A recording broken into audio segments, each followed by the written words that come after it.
Hi, in this session we will discuss about an identity function. What is an identity function?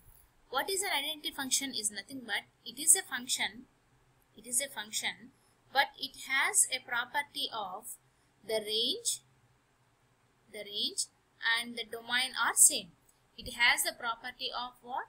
The range as well as the domain. Both are same. So if you consider an example of having a set of real numbers, so we can define an identity function a of x is equal to x for all values of x is belongs to the real numbers. That means if I take a function from real number to real number, my domain is a real number and my range is also a real number, like this. So if I have set A and set B, all my elements from A is all my domain is a real number. This is my domain, which is a real number, consists of a real number, and my range, this is my range, and even my range belongs to a real number, right? And both are the same. What is my domain is 1 and range is also 1. So I am having a link or relation from 1 to 1 and 2 to 2, minus 1 to minus 1, minus 2 to minus 2. So if we have a relation of a function such that we can call that as an identity function. We can call that as an identity function. So if I take a graph for my identity function, so I'll be drawing a graph. So this is my x-axis, for example, and this is my y-axis, right? And you will be having the set, the numbers like this. So you can have a numbers. You can have a numbers like this. So we'll take the numbers, positive numbers here to positive infinity. This is, and this is minus negative numbers, and this is where you can go for negative numbers, and this is our positive numbers. So I have numbers like this: 1, 2, 3. And of course so on. And here I have minus 1, minus 2, minus 3, and it goes up to the negative infinity, right? And this is my positive infinity.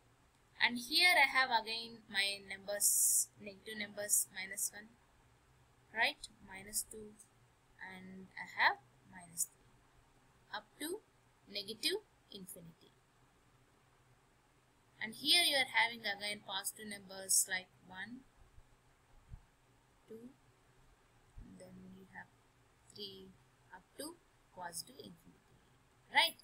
Now if suppose if I am going to represent, or if I am going to have a relation or a function like this, 1 to 1 mapping, 2 to 2, minus 1 to minus 1, and minus 2 to minus 2, and I am going to plot this like this. 1 to 1 will come here, and 2 to 2 come here, and 3 to 3 comes here, and this is my minus 1 to minus 1, minus 2 to minus 2, and minus 3 to minus 3. And if you observe clearly, when I just draw a line for joining of all my dots, it forms a straight line. It forms a straight line, right? Having an angle of 45 degrees, right? This is your 90 degrees angle. So you can say this is your 45 degrees, right? This is 45 degrees angle. So my identity function forms the 45 degrees angle of a graph. So very simple, identity function is nothing but a function which has the property of having domain as well as range as same. So domain, range, both are same. So I can say my domain is equal to my range. Whatever the value I'll take from domain, the same value will be in the range. So this is the example we have considered. So this domain is a set of real numbers, and my range is also a set of real numbers. And if I have a relation like 1 to 1, 2 to 2, minus 1 to minus 1, and minus 2 to minus 2, which I plot it as a graph, I'll get as a 45 degrees of angle, and it is always a straight line. This is an identity function. we can mathematically we can say that identity function is a function which always outputs the same value. So f of x or f of I of x, which is always gives the same value of x, where x belongs to some real numbers. This is nothing but the identity function.